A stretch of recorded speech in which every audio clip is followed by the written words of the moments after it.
Pilipinas, magandang araw po sa inyo, Luzon, Visayas at Mindanao, sa mga ka-coffee natin abroad. Magandang araw po sa inyo, nag-sorry si Robin Padilla. Biruin mo ito mga tao na ito. Kasi pag nagsalita, hindi iniisip yung sasabihin eh. Natatandaan niyo yung sinabi ni Robin Padilla sa isang hearing dyan sa Senado. Yung kabataan daw kasi ngayon weak. Nung panahon daw nila, hindi uso yung depression. Ngayon, nag-sorry. Bakit siya nag-sorry? At least tinanggap niya yung kanyang pagkakamali. Hindi kaya yung mga pinagsasabi niya noon mali din? Hindi lang siya nag-sorry. Kinall out kasi siya ngayon. Kinall out siya ng netizen sa social media. Kasi, paano mo sasabihin na weak yung mga umiiyak? Yung mga nakakaranas ng depression, hindi niya ino-honor yan. Kasi sign of weakness daw yan. Biruin mo ha, number 1 senator ha, ganyan ang prinsipyo sa buhay. Ganyan ang pananaw sa buhay. Kung ikaw umiiyak, ikaw daw po weak. Nag-ugat yan sa kanyang statement. Kasi na-depressed daw siya. Nakikita niya sa SOCMED, no? Robin Padilla depressed over ICC tagging Go de la Rosa as co-perpetrators. Kasi di ba pinangalanan ng ICC si Bongo, si Bato, at iba pang mga opisyal na kasabwat umano ni Digong dyan sa kanilang tukhang. So nung nalaman ni Robin Padilla dyan, nalaman niya na-depress siya. So naiyak siya. Kala ko ba weak? Ibig sabihin weak din siya kasi umiyak siya, no? Anyway, aminado naman siya dyan sa pagkakamali niya. Teka, pakita ko sa inyo yung article. Mahirap pagsalita ng ano ba yun? Conclusive. Dahil ikaw is strong. Pag yung ibang tao nakaranas ng depression, weak yon dahil ikaw is strong, dahil di ka nakakaranas ng depression. Di ba? Pangit naman yun. Oh, nasa 1 star, One News, no, Philippine Star. Headline. Robin Padilla, sorry for weak youth remark. O yan, sa mga kabataan na tinamaan po ng payag na ito ni Robin Padilla. Kasi mga kabataan usually yung nabibiktima ng depression o nakakaranas ng depression or yun, sila yung mas vocal, no? Siyempre may mga adult o yung nasa 40 plus din, nakakaranas din naman ng depression yan. Pero mas kaya na nilang i-handle yan. Pero yung kabataan kasi, siyempre, yung iba rin, hindi rin alam kung ano yung gagawin. Lalo na yung mga minor de edad, di ba? So, ang tendency, nagpapatiwakal. Kaya, hindi pwedeng gawing biro mo itong depression na yan. At yung nakakaranas yan, itatawagin mong weak. Wala nagawa si Robin Padilla dyan, nag-sorry. Kasi malinaw na siya ang nagkamali dyan. Oh. Padilla, sorry for weak youth remark. Facing backlash online and from mental health advocates, Senator Robin Hood Padilla said the controversy served a purpose to force a national conversation on the impact of the digital age on children. Kung tutusin, sorry ka, no? Panindigan mo na, nagkamali ako sa sinabi ko. Pero siya, sige, sorry, pero kailangan natin ganito gawin. Parang nalihis pa yung issue, no? Dapat daw magkaroon ng national conversation kung paano pag-usapan yung impact ng digital age sa kabataan. So, sinisi pa yung social media, no? Kung bakit may depression. Anyway, ang pinag-uusapan natin dito ay depression. At ang pagsabi mo na weak yung mga nakakaranas ng depression. So, dapat yun ang i-handle mo eh. Ang mali sa'yo eh. Diba?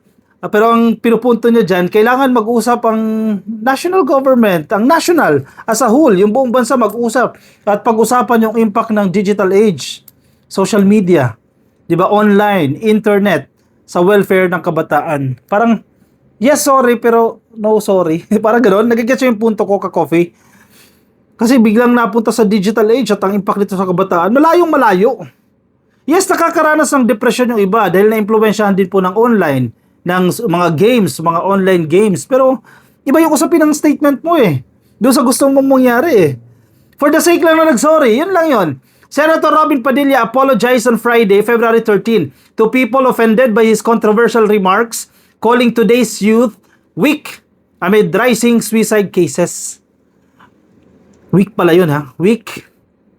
Padilla maintained that strict measures, including a total ban on social media for children aged 16 and below, are necessary to address the youth mental health crisis. Tama ba 'yon? Kapag ikaw ay 15 years old, 16 below, di ba? Ibig sabihin 15 pababa o wala ka pang 16 o 16 below. Dapat daw i-restrict sila sa paggamit ng social media. Totally ha. Sa madaling sabi, huwag pahawakin ng cellphone ang bata na 16 years old and below. Agree ba kayo dyan? Naku po, imposibleng mangyari yan. Ang mga bata ngayon, 2 years old lang, cellphone, watch ako. Di ba? Yun lang lagi sinasabi. Watch, kahit hindi pa kababagit yung watch eh. Watch, cellphone, alam na kabuksan eh. Di ba? Alam ninyo yan, may mga pamangkin kayo, may mga anak kayo. O, kabisado na yung password. Yung iba, nag-order pa sa Shopee. Nag-order pa online. Sa madaling sabi, sa sitwasyon natin ngayon, imposible na itong gusto niya na total ban. At in 100%, bawal kang humawak ng cellphone kung ikaw ay 16 years old and below. Di ba? Ang punto, hindi realistic yung kanyang panawagan dyan ni Robin Padilla. Padilla maintained that strict measures, including a total ban on social media for children age 16 and below, are necessary to address the youth mental health crisis. Hindi lang yan ang problema. At hindi mo na magagawa yan kasi parang lumalabas, since ikaw ay senador, gagawa ka ng batas para maiwasan itong problema na yan. So madaling sabi, ang understanding ko dito, kailangan natin gumawa ng batas na kapag ikaw ay 16 years old and below, bawal ka gumamit ng cellphone. Since batas yan, kapag hindi mo sinunod yung batas na yan, may violation. May parusa. Ano ipaparusa mo sa bata? Sa magulang, paparusahan.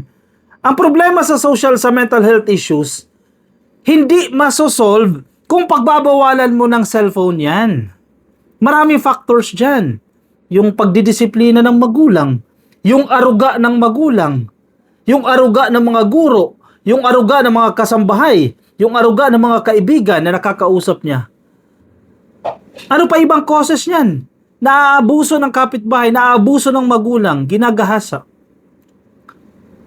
Nadidepress. Deprive sila. Yun ang maraming problema na dapat i-address. Hindi lang ang social media kasi realistically, sige, let's assume, kayang i-resolve yan. Itigil natin yung paggamit ng social media. Isa batas yan. Kahit maging batas pa yan, sa tingin ninyo, sige, sa tingin ninyo, paano mo mamamonitor yan? Walang effect. Sa madaling sabi, mag-focus kayo sa ibang batas. Huwag dyan sa pagbabawal ng paggamit ng cellphone kung ikaw ay 16 years old and below. Hindi naman lahat ng paggamit ng cellphone ay negative. Nagagamit din natin ang social media sa pag-aaral ng mga bata. Lalo ng pandemic, social media yung ginagamit natin. Hindi kasalanan ng social media. Yes, at some point, may contribution sila sa mental health ng bata, pero hindi mo pwedeng i-total ban. Marami nang ang features eh. Pwede mong i-restrict. Kung minor yan, pwede mo i-restrict. Ito lang yung mga sites na pwede nilang puntahan. Di ba? Ma-adjust nyo yan sa settings. Ang punteriyahin yung magulang. Ang punteriyahin yung mga nang-aabuso na nagiging sanhi ng depression ng isang tao. Ang punteriyahin yung services. Yung medical services na hindi accessible sa mga kabataan. Gawin siyang accessible sa mga minor de edad para matutulungan sila ma-address. Kasi usually, yung mga nakakaranas yan, may mga kaibigan tayo nakakaranas ng depression na yan, hindi sila makapagsabi sa kaibigan nila, hindi sila makapagsabi sa magulang nila, sa kapatid, sa kamag-anak, kasi natatakot silang ma-judge. Pero kung may medical services, let's say yung hotline, paigtingin yung hotline na yan, or iba pa mga intervention ng mga programa na pwede silang pumunta, baka mas makatutulong yan kaysa ipagbawal yung paggamit ng cellphone. Ang babaw, di ba? Ewan ko kung magkaparehas tayo ng pananaw, pero napakababaw nitong gustong mangyari ni Robin Padilla. Kasi imbis na nag-sorry na lang, ang dami pang sinabi eh. Tuloy nasisit ah. Di ba? Mag-sorry ka na lang. Yun na lang yun eh. Mag-sorry ka, mali ako ng statement. Yung statement ko, naging padalos-dalos. Hindi ko inisip yung magiging reaksyon ng tao. Ganun lang yun eh.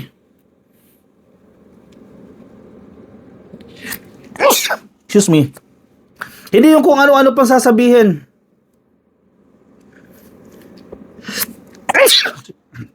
Excuse. Tuloy nababash siya. Tapos patatakbuhin pang presidente sa 2028. Ano yun? Ano mangyayari sa atin yan? Ganyan ang mindset ng future president. Talaga naman na to. Padilla maintained that strict measures including saan na yun? Nawala. Ayan. Including total ban. Hindi ko talaga maintindihan yan eh.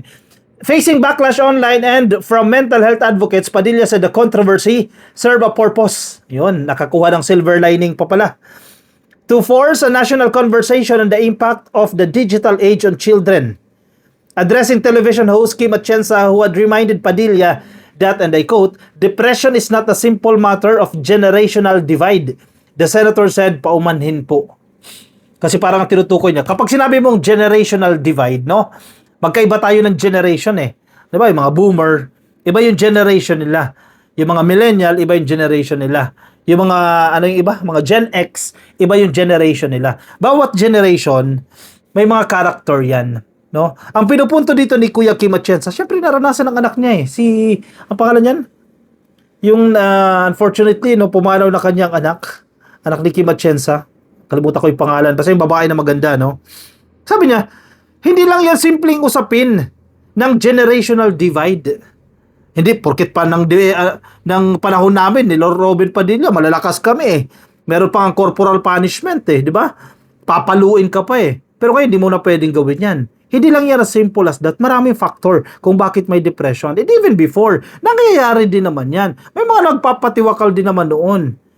It's just that ngayon, with the presence of social media, mas mabilis natin nakikita, okay, ito dahil nagpumanaw siya because of this cause, because of depression. Mas nagiging visible na siya. Pero nangyayari yan noon pa. Atienza, who lost his daughter, ayun, si Eman, in 2025, reminded Padilla that depression is not a simple matter of generational divide, as he urged the senator to show more compassion. Sakit no? Sabihan ka ni Kuya Kim Atienza, no? Magpakita ka naman ng konting compassion. Di ba? Sakit nun. Padilla faced a wave of criticism from netizens and mental health advocates after he called the younger generation weak and iyakin or crybabies unlike him. O, biruin mo.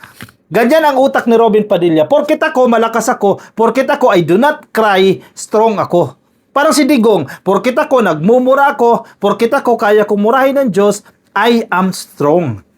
Yan ang kanilang prinsipyo. Pero ikaw, hindi mo minumura yung Diyos, hindi ka strong. Pero ikaw, umiiyak ka, weak ka, hindi ka strong. Ganyan ang mindset ni Robin Padilla, ganyan ang mindset ng ilang dilis, ganyan din ang mindset ng mga ilang Duterte supporters and even si Duterte. Kasi ang pagiging palasigaw, ang pagmumura sa authority, ang pagmumura sa Santo Papa, sa Diyos ay sign ng pagiging strong. Yan ang prinsipyo ng mga taong ito. Kapag umiyak ka, weak ka. Iyakin ka, crybabies ka. Yan ang mindset ng future president na si Robin Padilla. Padilla made a statement during a Senate hearing on Tuesday, February 10, and on bills tackling children's social media use. The 56-year-old actor turned politician said his generation was more street smart compared to the digital native Gen Zs and millennials. But netizens were quick to point out the irony of a man who called others weak for crying when he himself has cried on national TV. Sa pool, correct!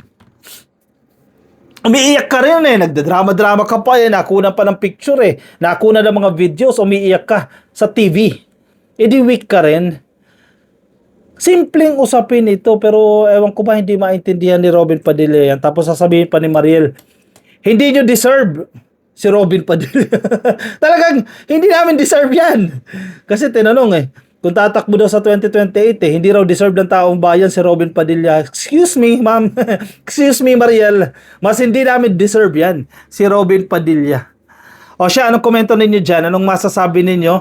Opinion, reaction, lagay dyan sa comment section para mabasa po ng iba nating mga netizens, ng iba nating mga ka-coffee. Mga nasa Facebook, baka di pa po kayo naka-follow or naka-like sa ating Facebook page. Please like or follow. Mga nasa YouTube, baka di pa kayo naka-subscribe, subscribe na po kayo. At yung mga nasa TikTok, subscribe na rin po kayo. I'll see you in my next video, ka-coffee. Paalam po sa inyo. Bye-bye.